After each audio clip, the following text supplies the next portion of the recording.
many people know, there's been lots of problems, has there not, for Meghan Markle and Prince Harry in their endeavours to become independent financially at least, and also to make sure that they can get their own brand out there without all of the problems. But seemingly whichever way you turn, there's another problem, as we saw with Prince Harry's recent return back here to the United Kingdom to take on the might of the British media. That didn't go too well. We're still awaiting the outcome of that particular trial. But either way, personally, publicly, it did nothing to make sure that his public rating was, well, shall we say, rising.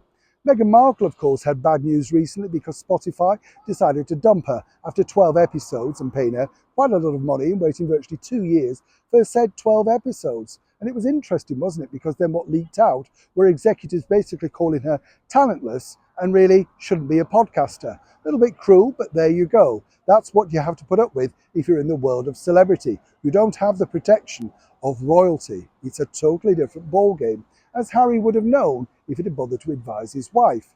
But then, of course, what truly leaked out was stories like the pop icon Madonna, currently recovering from a bacterial illness, also rejected the opportunity to appear in said podcast. Now, when you think about it, it wasn't really the good idea, was it? You know, there is a very strong, empowering woman in Madonna. Why would she wish to sit down with someone with a little bit of a background in acting on a cable TV show like Suits?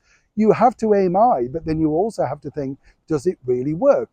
The biggest revelation was the fact that the pop icon Taylor Swift turned down the opportunity also, and we've detailed that in previous videos.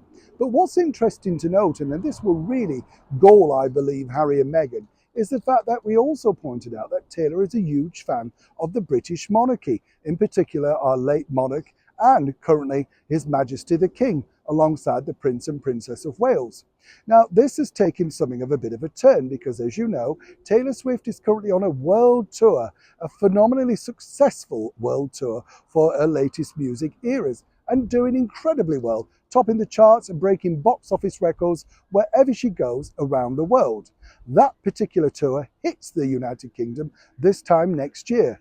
That's how much the tickets are selling out for, already busting at the box office. But there are going to be, well, one family at least that don't need to struggle. And we can tell you this first and exclusive on the show, because Taylor's team have very kindly already been in touch with the royal household at Kensington Palace at Windsor to see if the Prince and Princess of Wales would like to attend said concerts a year from now. Now, this has truly got to hurt Harry and Meghan, if you think about it.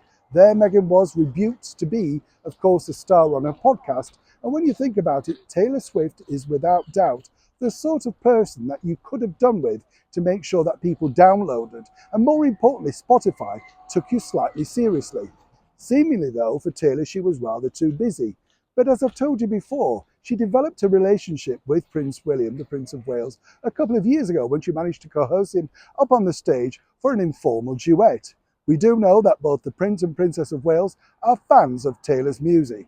So while they're boogieing away, possibly in the royal box, over at Wembley next year, Meghan can only consolidate herself with the fact that at least she tried, calligraphy and all. Neil Sean in the very heart of London.